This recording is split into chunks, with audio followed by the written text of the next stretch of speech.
Good afternoon. If you are thinking about touching that dial, don't do it. This is your news and information program, Torn in Two. You normally see me co-hosting this program with my friend and brother in Christ, Greg Roberts. Well, we let Greg have vacation this week. We gave him a week off. I don't know if I can tell where he's at, but he's enjoying himself. He and his wife are taking a little vacation, taking a break. So we wish him well. Hope that he's enjoying himself, and he will be back with us next week. So today's program, some of you who are local may remember this, but I happened to be watching the news last night, and I heard them say that this week is National Crime Victims' Rights Week. And I was like, wow, I didn't realize that. So it so happens we're going to talk about during this week, in the last day or two of this National Victim Crimes Week, we're going to talk with a case you may be familiar with. It's called a cold case that happened here in Muskegon. And I want you to join me in welcoming to Torn into our guest this afternoon, Mr. Royal Loera.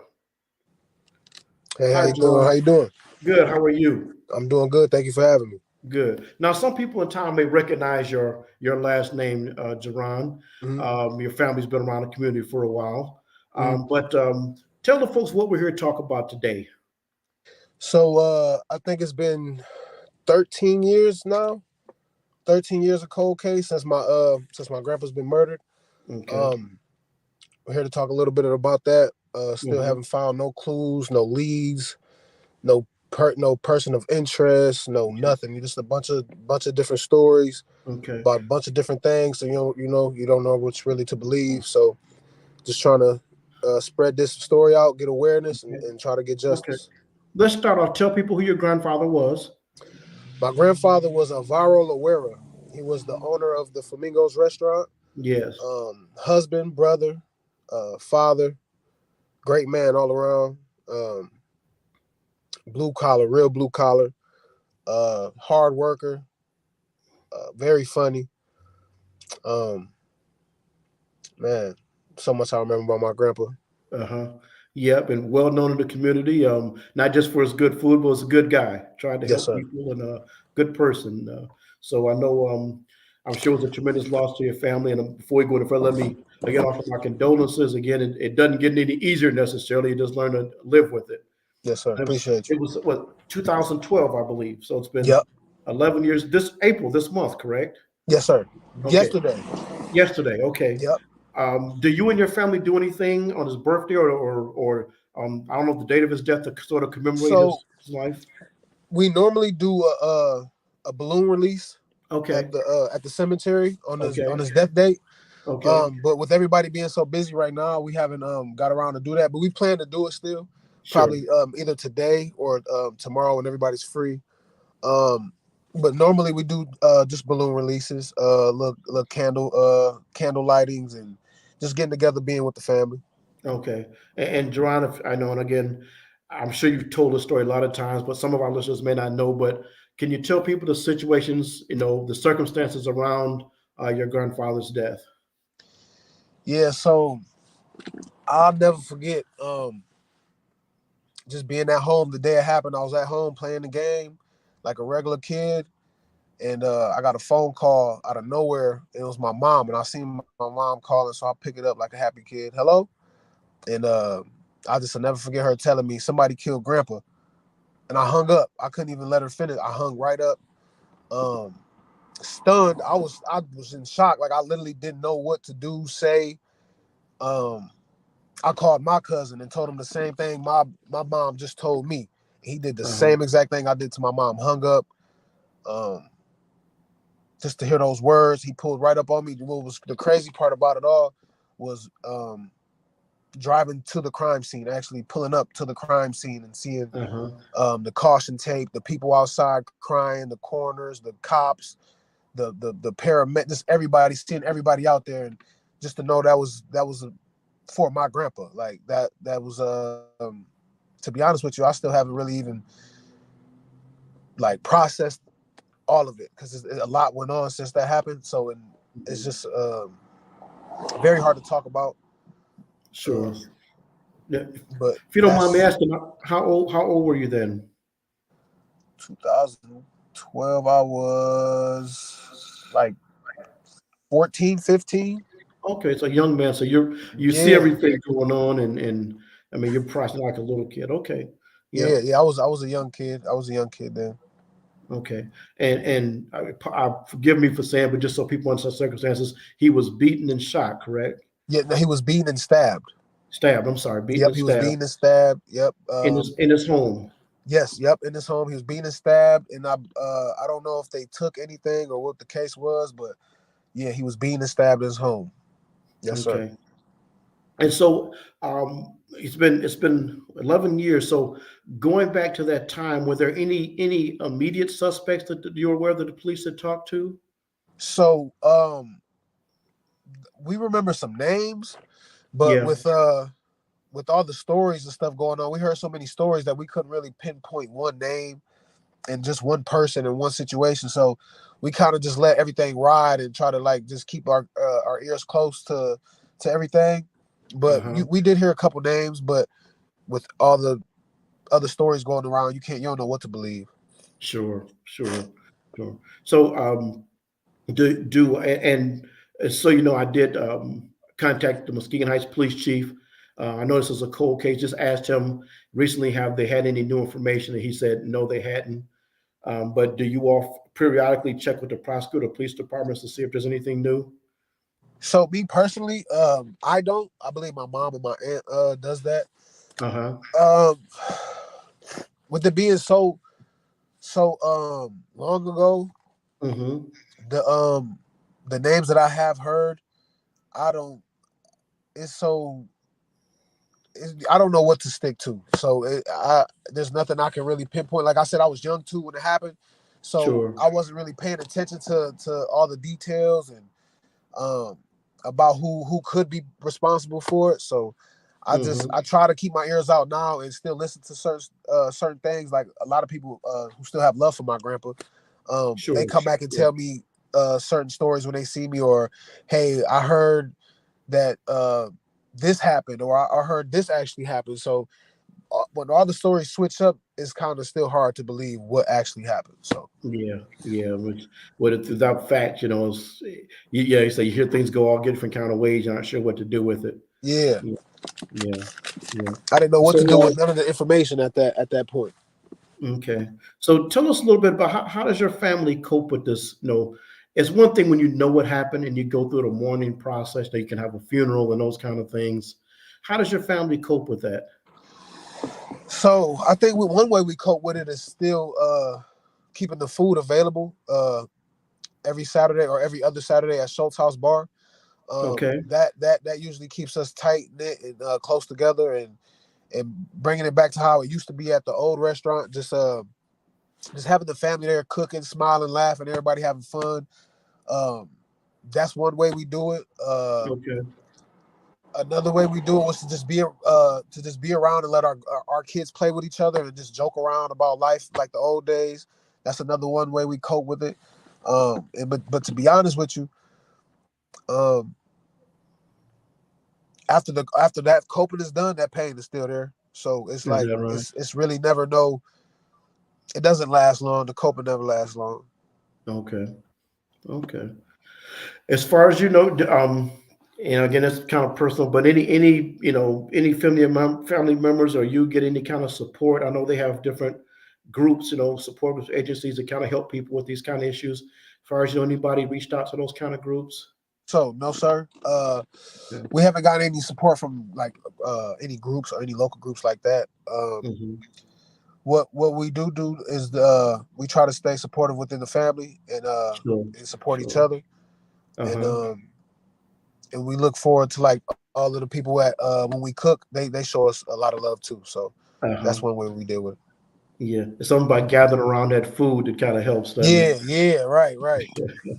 Good. Bring Good. people together. Yeah. So, you see all these shows on TV, the CSIs and all those shows now, and they bring up cases from years ago. When you see those shows, what kind of thoughts go through your mind? For one, a little PTSD comes up when I see any type of like Oh, um, wow. Okay. caution tape. Uh, when I see them type of shows, it kind of makes me cringe a little bit because to know that had to happen for my grandpa, like a coroner had to come in and pick him up and clean his blood off the scene or off his kitchen floor, and cops had to ask questions. It's like it makes it all too real. So I honestly, I'll be honest with you, I really don't watch stuff like that just for that reason. Sure. I'm more of a sports guy kind of guy. But I try to stay away from watching stuff like that. Yeah, I mean it's a real thing for you, not just fiction on TV. Yeah. Nah, because that can trigger an emotion for me. Sure. I could be watching a regular TV show and then I see an old man get robbed or something, and I'm like that was my grandpa at a point in time. It takes you right back to it. Yeah, and he didn't make it. That guy in the movie probably made it or got away, escaped or something but my grandpa didn't make it. So I just try to not put myself in them emotional type situations. Okay. You ever have conversations or encounter other people that have maybe been in similar situations where they've had loved one where a crime wasn't solved or anything?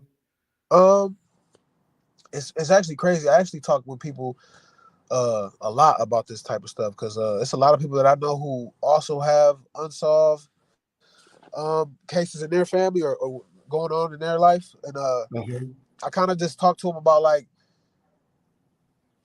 the gap from when it happens to actually finding out what happens. Like, what do you do within that time period? Like, how do you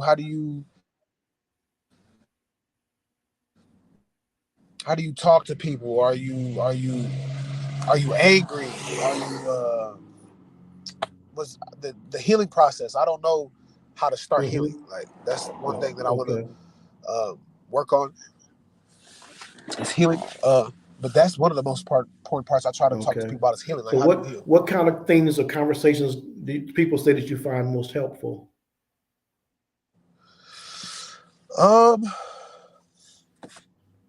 Really, the most helpful conversations are when about him specifically is about what I hear about what type of man he was, what type of person he was. So I just like to keep all the good memories fresh in my head, and that's what helps me cope with it the most is just hearing about what type of person he was, what he did for others, how he helped others, that type of things help me cope with it. Okay.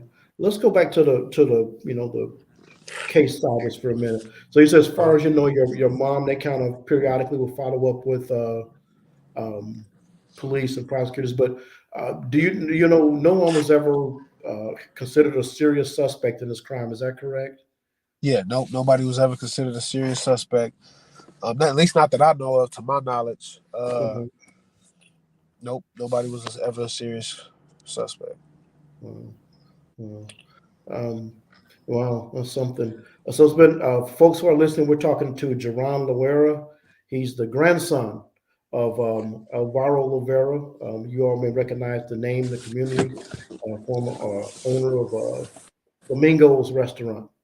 It was a staple here in Muskegon Heights on Broadway Street and later on Laketon Street in Muskegon. But this is a cold case, folks. Again, you recognize that term from 11 years ago. It's a murder that took place in the city of Muskegon Heights on Walks Street that was never solved. And as far as we know today, there have been no arrest and no suspect held with respect to his death. While we're saying that, I also want people to know maybe you've heard something uh, about this case, maybe something you heard years ago. You can always call Silent Observers at 722-7463. You don't have to leave your name, leave information, but if you pass the information on, I assure you that it gets reviewed. They do look into it. So we want to say that a couple of times today, but we encourage people to use the Silent Observers line if they have some information about this crime or any other that you just don't feel comfortable calling the police or putting your name behind. So we encourage you to do that today. Jerron, tell us, if you don't mind, some of your other family members. How other ways that you say how you kind of don't watch certain things. What are some other ways you find people in your family are coping with this situation that's happened? Um, it's really hard to because ever since that happened, and Flamingos like kind of I'm not gonna say broke up, but now that we don't do it as much, we only do it one day a week. Yeah. Um, we Uh-huh. we um we don't see each other as much like that Hmm. to be able to know what each other's doing. But Okay. when we're definitely around each other though, it's definitely a lot of laughs, a lot of old time, a lot of old memory bringing up, um, just stuff like that. That's what helps keep us together and in the right mind state. Just knowing what it used to be like when he was here, and and whatever people used to cope with, whether it's talking to other people, drinking, or whatever the case may be. I hope that really helps them because I know it's still tough on like specifically like my mom and my cousin Mia, who are the ones that Hmm. found him like that. Okay. I can't really say what they do to cope. I just hope that they're coping well enough to still be to still get over it because I know it's still fresh in their mind. It still feels like yesterday sometimes. Yeah. Um, but Yeah. I know one thing my mom does do to cope with it really well is she likes uh, she likes getting my daughter. My daughter is like Hmm. her little dress up doll, her Okay. little mini me. She likes to call it. Uh-huh. That's one thing that I know she loves. She enjoys doing is being with my daughter. Um, as far as that though, I just hope everybody in my family at least is coping and doing a good job with it. Okay. Now, is anyone still in the family still in the home on Walk Street there? Yes. So my aunt Karina, Okay. uh, my aunt Karina is there, and my uncle Tino. Okay. So his two Okay. kids are still there. Okay. Gotcha. Now, and I was reading just preparing. I was reading a couple of your articles. So you said it was your cousin that found him there? Yep, my cousin Mia and my mom found him. They're the ones that found him and called the police. Um, so again, uh, you hear these stories that are played, and we know there's cold cases, but Yeah, for a name that we recognize and to hear you talk about it, you said something just gives us a different perspective when we watch these yeah. fictional things, and they talk somebody who's really lived that experience, and how challenging it is. Do you ever find yourself thinking like you want to do something or something more you should be doing?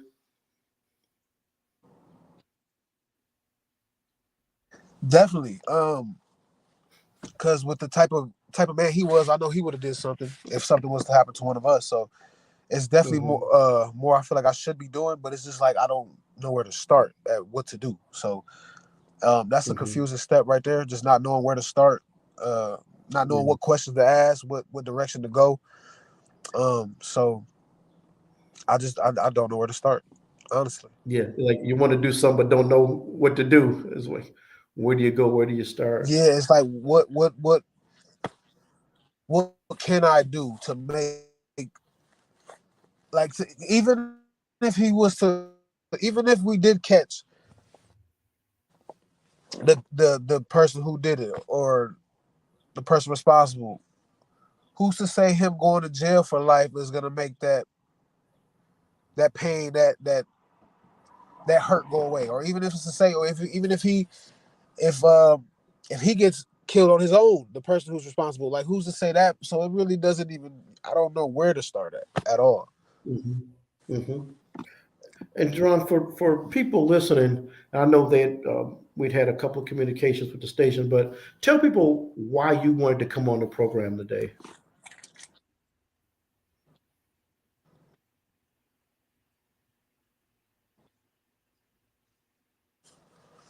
Um, for one, for awareness, because it's been so long, and I figured if we keep doing this every year, something will eventually happen.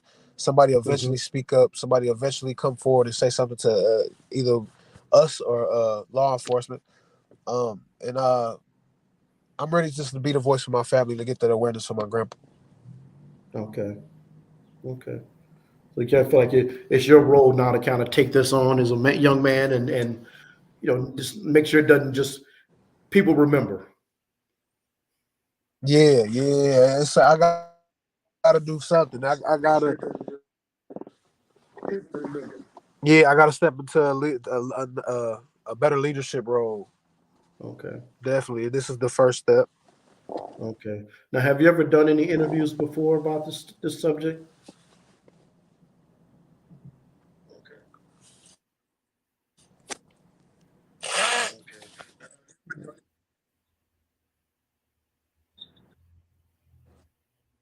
So, not about this subject.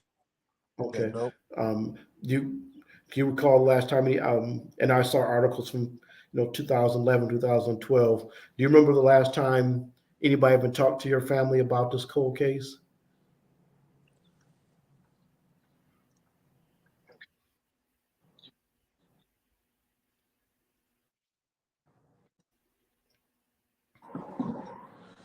So, it's kind of crazy. Just I think like 2 days ago at work, we were talking about it because somebody who I work with, family member, had got killed, and they're still a cold case. And I was just telling them about how my grandpa's his death date is coming up, and they asked me like, "Yeah, did they ever find anybody that did it?" And I was just telling them the same, like, no, they don't got no suspects. I heard a bunch of stories, gave them the whole rundown, the whole spiel, and Hmm. so that's like a couple days ago was the last time I was talking about it. Okay. Yeah. So, and again, answer this how you feel, but do you feel like you think the police have done enough, or do you think there's more they could do?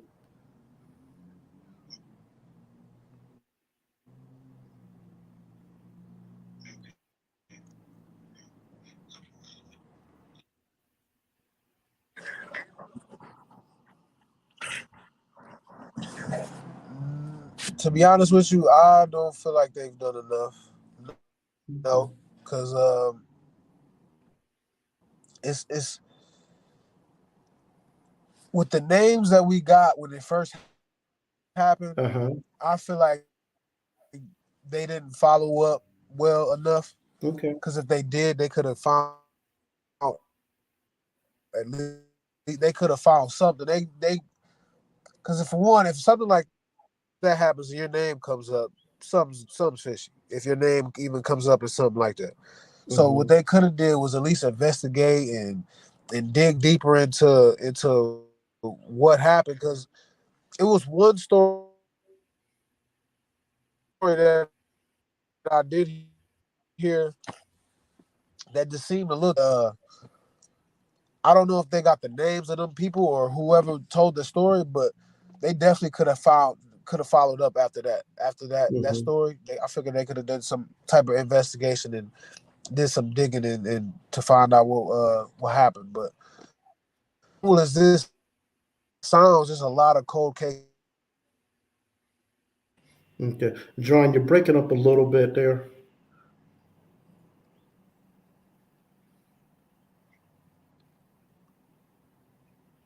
Okay. Can you hear me still? Okay. Folks, we're on Torn in Two. This is Melvin C. Burns II, your co-host of our news and information program. If you have been listening, we've been talking with Mr. Jaron Loera, who was the grandson of Alvaro Loera, who was the previous owner of Flamingo's restaurant. And what we've been talking about is a cold case. Cold case being, a crime that was not solved, and his grandfather was murdered 11 years ago. We're just having a few technical problems, but we've been talking with him about this case, and um, things have transpired over the last 11 years. So if you're, oh, can you hear me now, Joel?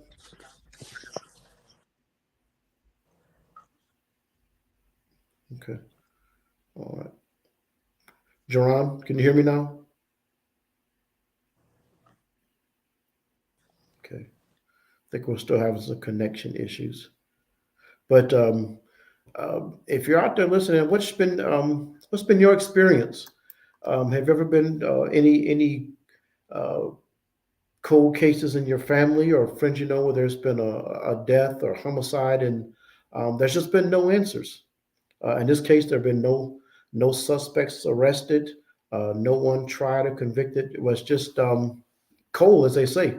The information's run cold, the cases run cold, and just are no answers. And so that's what we're dealing with. And as I said earlier, this week is called National Crime Victims' Rights Week. And, we talk about the crime and the cases, and, we watch the TV shows, we watch the police officers and the attorneys and the judges. But, there's also victims from these crimes, and there's information they want to know. And we know that, there's a disconnect between what they want to know, what the police and law enforcement can tell them. But they want to know what's going on. They want to know what suspects they have. They want to know what's being done. And so I was just reading that the U.S. Attorney has signed off and supports this National Crime Victims' Rights Week. And this week has been designated this last week of April over 40 years. And now I say now in this more modern era, we have a better understanding when it comes to things in law enforcement of, let's not forget the victims. Let's remember the victims. Let's remember to communicate with them. Let's remember to seek their opinions, keep them informed in the process. If you've ever been involved in the criminal justice system, one of the biggest things is just there's people that do this every day. Policemen, attorneys, everybody that's in the system, they do this all the time. But for many of us, just being involved is a traumatic process, anywhere from paying a fine or a parking ticket to visiting somebody in court or going to court. We don't do this every day. And so it can be a traumatic experience. So if you think of the time you went to court just for a parking ticket, a speeding ticket, the time you didn't know you went to check on somebody, now magnify that to having a family member or loved one being murdered and you trying to understand what this whole big law enforcement mechanism is trying to do. And so, as Mr. Loera said, that's what he's trying to do today, just bring awareness to these type of cases, to bring awareness to people who maybe have also lost loved ones who may have been the victim of crimes. So maybe that's you out there. Maybe you've experienced that. We'd certainly like to hear from you today. We'll hopefully get Mr. Loera back. He was also taking a break from work, so we aren't sure. And I told him earlier if he had to get back into work, that would be fine. But one of the questions I asked him, again, he said he was 14 or 15 and was happening. Why talk about this? Some people have the mindset, well, this thing happened, I want to be done with it.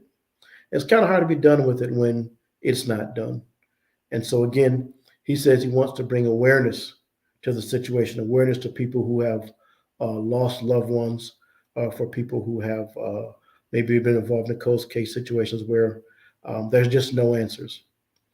So to encourage people to speak out, to say something, and also to be a support and encouragement for people who maybe experienced the same kind of loss that he's experienced. So again, we're going to take a little break coming up here for a minute. We'll come back, whether we get Mr. Loera back. If not, we'll come back and we'll talk some more about National Crime Victim Week and maybe a few other things going on in the world today. This is Torn in Two. Don't leave us. Stay with us. We'll have a break coming up in just a moment here.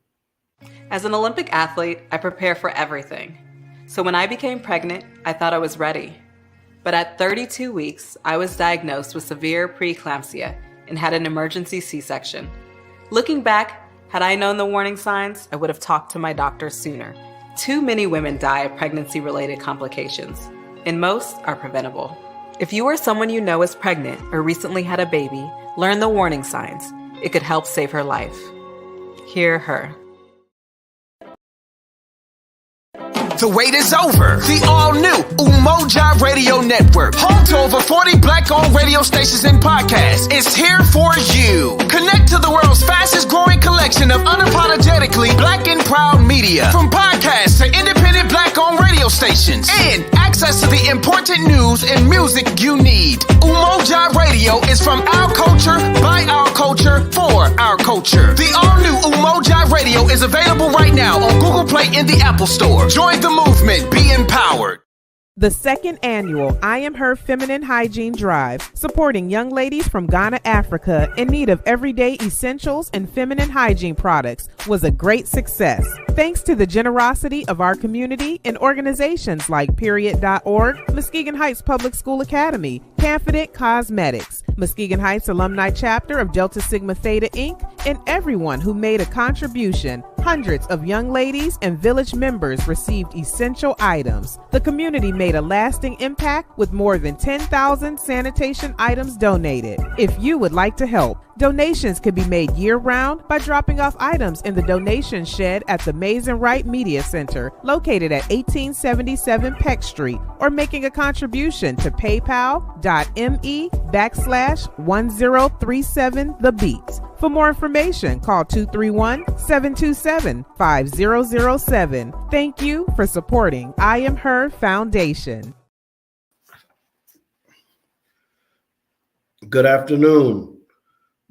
Welcome back to Torn in Two, your news and information program. I'm Melvin Burns II. My co-host Greg Roberts is on vacation. If you've been with us part of the afternoon, this afternoon, we had some difficulties, but we've been talking with Mr. Royal Loera. We had a few difficulties, but he's back with us now. We've been talking about a cold case here in our own Muskegon Heights concerning the homicide of Mr. Royal Loera. Jerron, you there? Yes, sir. Can you hear me now? Yeah, I can hear you good now. Got you. Good. Got you. I'm sorry about that. Oh, no problem. No problem. It happens. We were talking, one of the things before we interrupted, I was asking you, do you feel like the police and law enforcement have done enough? Actually, honestly, no. Because considering the fact, not just my grandpa's case, there's a lot of cold cases in Muskegon right now. I feel like they could do a lot more. The city's so small, you should be able to find out some type of information, some type of leads, some type of something. Like, there should not be this many cold cases in Muskegon. It's gotten to the point where some people think that they can actually do something to somebody and not get caught, because that's how many cold cases are in Muskegon. Like, you don't want people having that mindset. Like, right. Oh, I'll do something to somebody here because we don't get caught anyway. Like, no. So the police really don't do enough. No, I don't think they do. Okay. Talk about, you're say you're a father now. How is this, the death of your father, how's it affected you, as a father in your life today? You want to know what's crazy? So with my mom finding her dad like that, I always try to be cautious of every single move I make. Like, I don't want to get into no confrontation, no type of nothing, just because I know things can go any type of way. And I would hate for my kids to find me like that, or hate to anything happen to me for any type of reason. And my kids to see me down like that, or so I just try to learn from that and be cautious and watch my every move, and think about everything I do before I actually do it, because I do got two kids that I'm trying to make it home to at the end of the day. So my kids kept me sharp for sure. Yeah. Being a parent, I can tell you, a little older than you, but I can tell you, it changes you. When you have kids, some of those decisions, you think, I might click on this guy, but I think I'm gonna hold back. And it's a good thing. It's a good thing. It does make you, it should make us think that, because we got those little ones counting on us. So that's right. Yeah. So and then at the same time, you don't want to. They make me more aware in life with everything. Period. So they keep me sharpened on my toes. So I'm real grateful for my kids, because without them, I don't know how or what I would be doing right now. Yeah, well, you start seeing the world through their eyes, because you start looking at the way they see things, instead of how you see them. And when they ask you questions about things, it's like, oh, I better come up with an answer for this. It's a total difference. Yeah. Good. How's your mother doing? My mother's doing really well. Another way I think she copes with it is working, because she doesn't stop working. She works 12-hour days, 7 days a week. But other than that, though, she's doing really well. She's in Florida right now on vacation at Universal with my daughter. Oh, good. Yep. So Okay. she's doing really well. She'll be home tonight. But other than Okay. that, she probably still sees and hears sees his face and hears things like when she has bad dreams and stuff like that. I'm pretty sure she still goes through it, but for the most part, she stays strong for us. Okay. You were talking earlier about, because of, people, they recognize the name, what and you get a chance to talk to other people, kind of sharing things. What's some of the common things that you find with other people who've maybe had an unsolved crime in their family? What are some of the common traits you recognize? Um, Even though this is kind of like, I wouldn't say a bad one, but Uh-huh. it ain't a positive. I noticed that people who have cold cases in their family or just anything like that to do with this situation, they lash out quick, Is that or they right? they lash out quick, or they're quick to do things without actually thinking. Sometimes instead of like thinking logical and then acting on it, they act on it and then think. Like I noticed that too. That happened to me when that situation first happened. I noticed I would just be angry a lot, or I would just Mm. lash out, then think about stuff like, oh, I shouldn't have did that, instead of actually thinking about it first and then doing it. Uh-huh. Okay. So just stuff like that, little negative traits like that. Because I to be honest with you, I don't remember anything like any positive traits coming out of that. Okay, I got you. I got you. We talk about things like people, calling silent observers. Do you think because of that, do you think you're more apt to report a crime now than you might have been before?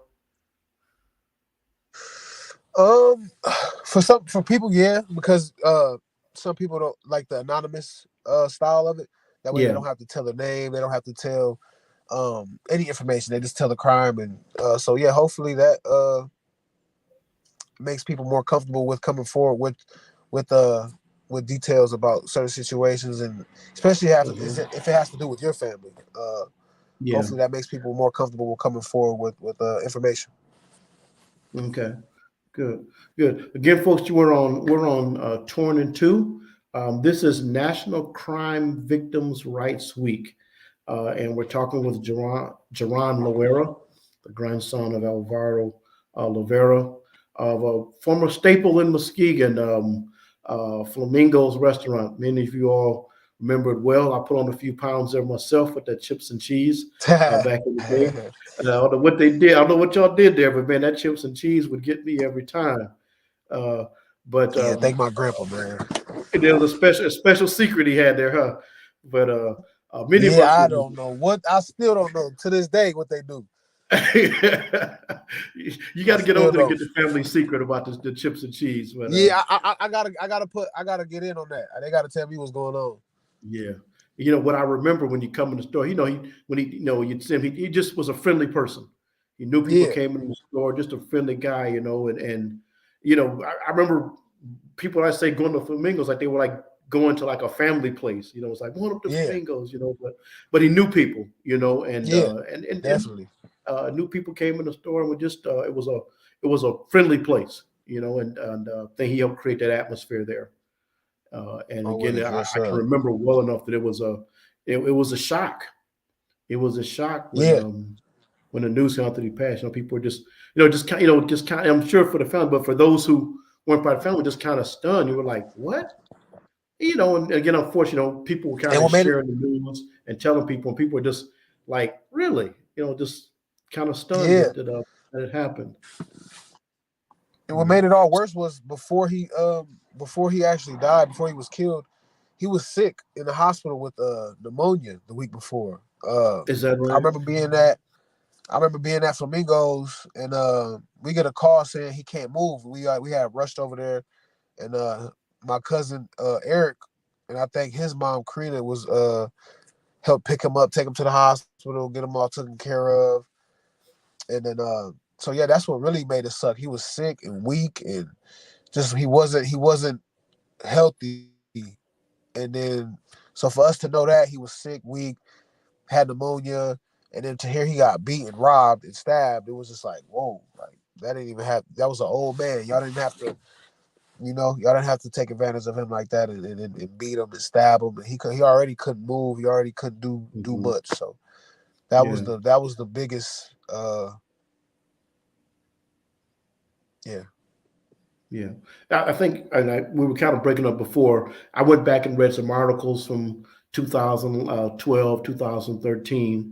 But do you ever go back and read those articles, or you just kind of let them go?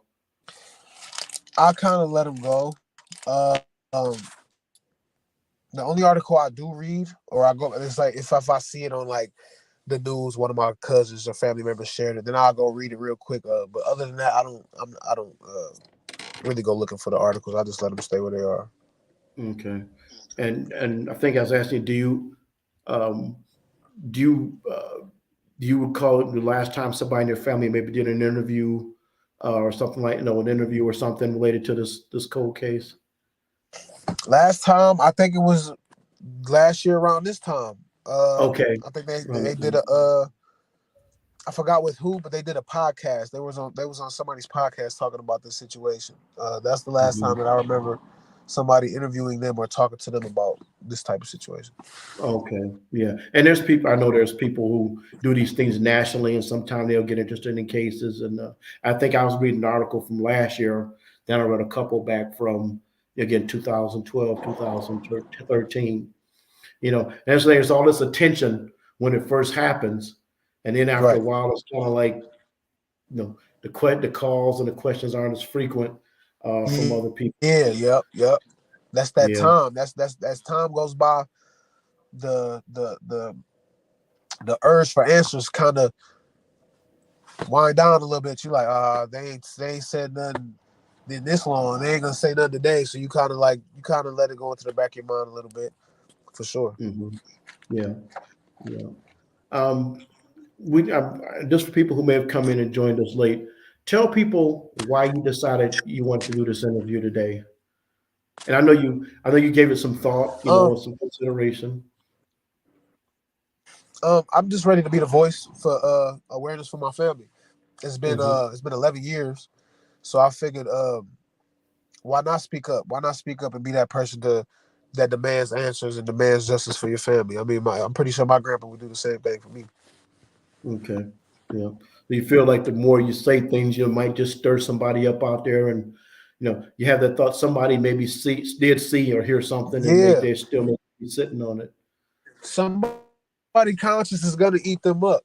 The more the more we're quiet, they'll be quiet. They'll be, they forgot about it, or they will Mm-hmm. just let it go. But if the more we talk about it, the more it'll eat them up. The more it'll be fresh on their mind. The more it'll probably make them want to say something and get something off their chest. So hopefully, that's what this does. Hopefully that makes somebody um have a conscience and tell the truth on what happened. Okay. Now, I don't know how your kids are. Do your children know about what happened to your grandfather? So no, my I didn't have kids around this time when that happened. Uh, they know who he is. They just don't know what happened to Mhm. him. Okay. Do you think you'd ever share that? Well, they may hear it, but do you think you'd ever tell them at some point, or wait till they ask maybe? Or That's a good question, actually. I probably won't end up telling them that, so that they don't have that image in their mind. Um, Okay. of about how, like, kids are very imaginable. They imagine everything. So I don't want to tell them one thing and then they get to imagining, oh, that's how my grandpa looked, or that's how he looked last. So I Mhm. probably won't tell them nothing. Okay. Okay. That's a father protected his kids. I certainly get that. I Yeah. certainly get that. Yeah, Jerron, for people listening today, if they said I was listening to this interview, and you want to make sure if you just that if it was one thing you said you want to make sure they heard you say today, what would that be?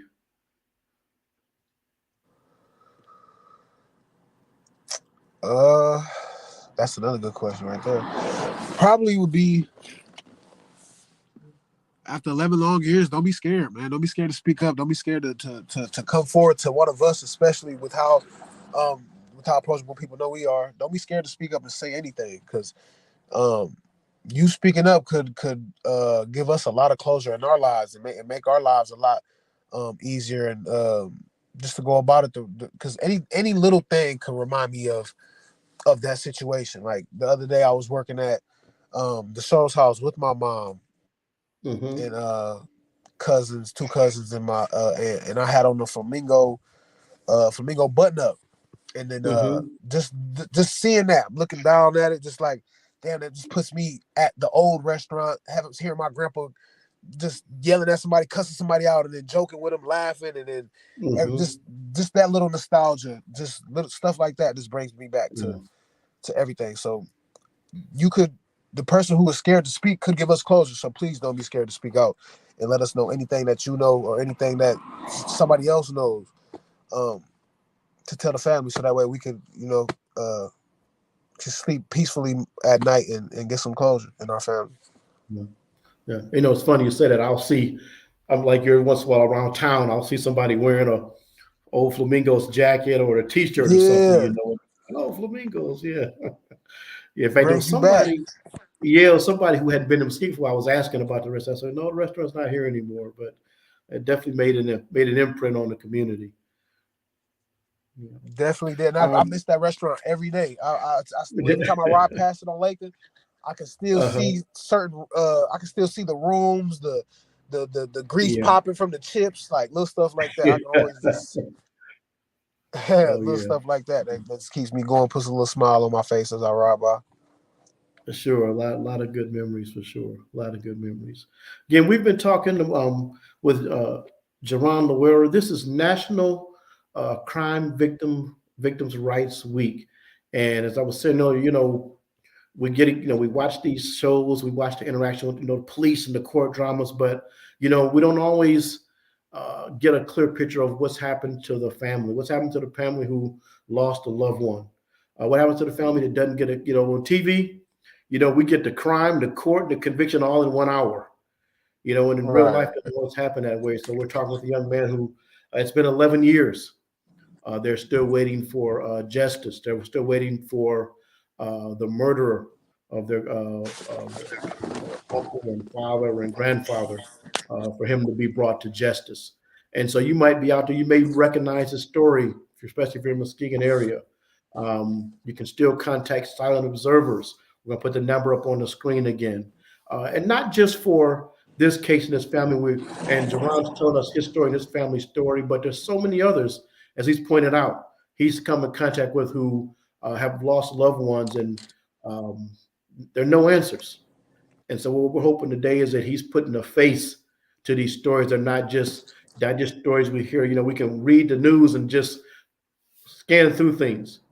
We'll have a bright young man here who can put a face and a name and a family to one of these cold cases. And we're Jerron, we're appreciative that you took you're taking the time to do this with us today. I know it's not an easy thing to want to go public and talk about your family and your feelings, but I want you to appreciate it. And I think it's important.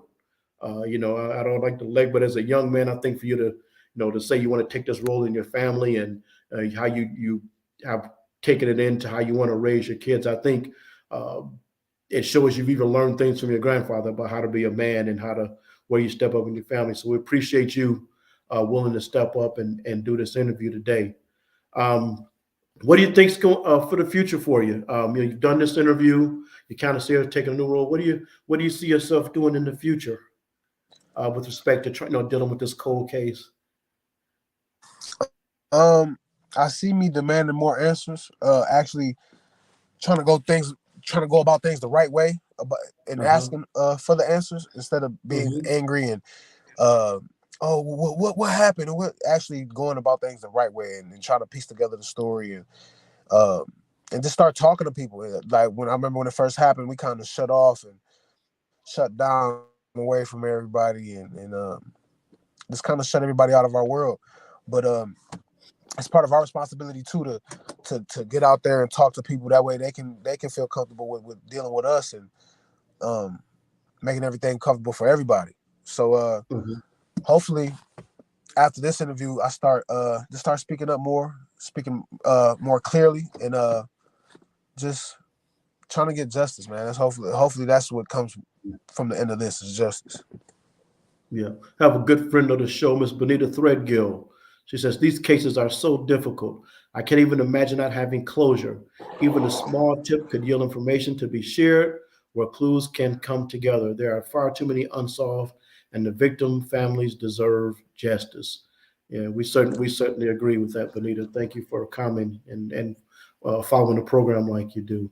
You know, Jerron, you said something that I want to make sure our listeners pick up on. And again, you talk about that anger that you had, and you know, you talk about, you know, kind of using that in a different, that energy channel in a different kind of way. And you know, and what you're saying is so important for young men out there, you know, that doing something with that anger instead of doing something crazy. You know, you say you don't want to channel it a different kind of way. Just talk about that a little bit more, because you talked about being angry earlier and kind of reacting to it, and how you want to use that a different kind of way. So I see a lot of people, especially younger people, they don't know how to even me, I had a problem with it too. When I was mad, I didn't know how to let it out. I would try to let it out on other people. I would try to like hurt other people, say things to other people to make them feel how I was feeling. So I kind of just, and you don't win like that. Nobody wins when you do stuff like that. So I just kind of put a different perspective on it. Like maybe if I'm mad, instead of lashing out more angry, I could actually use that energy to something else, to flip it into something positive. So I actually learned that from just watching people every day dealing with stuff with that energy they had in them. So I'm like, maybe I could channel it into do something different, because now I know when I get mad in real life, now I like to do stuff like clean, like that calms my mind down. Like well, that doesn't hurt anybody. It gives me a little peace of my mind. Like yeah. Yeah, you know what I'm saying? So that just little stuff like that, trying to turn the bad energy that I did have into some type of positive energy and impact that I could actually use and benefit from. I think you're helping a lot of young men and young women out there today who again trying to deal with those things. Like you say, it sounds almost corny to say I get mad and I clean, but it's certainly better than getting mad and hitting somebody and shooting somebody and destructive things. Only person mad is just. Right. And what's crazy is you actually blowing off that steam while cleaning is very, very helpful for me. Like I've done it plenty of times. And as soon as it ain't like as soon as I get mad, I just start cleaning everything. It's just like doing little stuff. Maybe just picking my mess up that I made earlier up while I'm mad. Maybe this little stuff like that helps me calm down, because I know when I get angry or when I know how I can get when I be mad. So I'm just trying to find little outlets and do little things to help take that down a notch. Okay, that's good. Again, we're talking with Royal Loera, just an impressive young man. He's been talking about a difficult subject. He's been talking about the homicide of his grandfather, an unsolved case here in Muskegon Heights. If you know Muskegon Heights, it happened right over on Walk Street, not too far from Broadway and Summit. His grandfather was, you recognize the name, you recognize Flamingo's Restaurant, where the Loera name was so associated with for so many years. And we had so many good meals there. It's been 11 years, people, and the family has not had closure. They don't know who murdered Mr. Loera. They have not been any suspects arrested. No one tried or convicted. They're still looking for answers. Maybe you're out there. You heard a story. You remember something from that day, and you've just been sitting on it. It happens. We want to encourage you. Call Silent Observers, 722-7463. As Sister Threadgill said, it could be a small little thing that you saw or you heard about that day. You don't know what little piece of the puzzle you might be holding. It might be the beginning of closure for this family and bringing a murderer to justice. And one of the things we don't think about that person that murdered Mr. Loera, who knows what they did next? Maybe they're tied to another unsolved murder. So if you want to be selfish, let's think you want to get this person off the street and see this person held accountable for what they did. Okay, Jerron, I want to thank you so much. We're coming up on the 3 o'clock hour. I want to thank you, young man, for joining us. I know this is not an easy subject to talk about. I appreciate you doing openly and honestly, talking about your family, talking about your feelings. I'm really impressed with you, young man. If anything comes up with this case, or you want to talk about it again, we'd be glad to give you that opportunity. We're hoping next time we talk, maybe we have some better news, we have some new information that we can share with the public. Okay. Definitely. All right. Thank you so much for Definitely. joining us. I appreciate you for having me on your platform, giving me a chance to tell you guys what happened. I appreciate you guys for having me so much. I appreciate y'all. Okay, Jerron, you're more than welcome. Okay. All right, folks. Yes, sir. Thank you so much for joining our program. Greg, hope you are enjoying your vacation, brother. We're going to see you back in Muskegon next week. Hope you're having a good time. Lady Jake, thank you for keeping me from making a clown out of myself on the radio. To everybody there at this wonderful station, I appreciate you guys.